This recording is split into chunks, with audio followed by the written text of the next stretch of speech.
Okay. Healthy mind, ibig sabihin, bago tayo maging physically healthy, dapat yung mind natin healthy. Natural lang na i-stress tayo. Diba?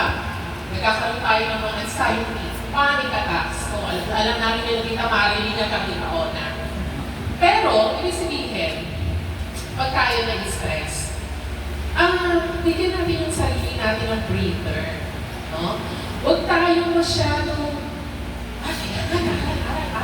aral na lang. Nakakalimutan na ibang mga bagay. Find time to relax. Find time for yourself. Me time. Sabi nga. At kailangan may time din to spend time with others. Okay? Para kumbaga nare-relax yung isip natin. Okay? Sa psychology kasi, we have this thing called psychosomatic illness.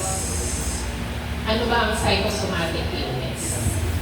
Yan ay physical illness caused by mental factors such as stress, anxiety, or trauma. So, ibig sabihin, totoo siyang physical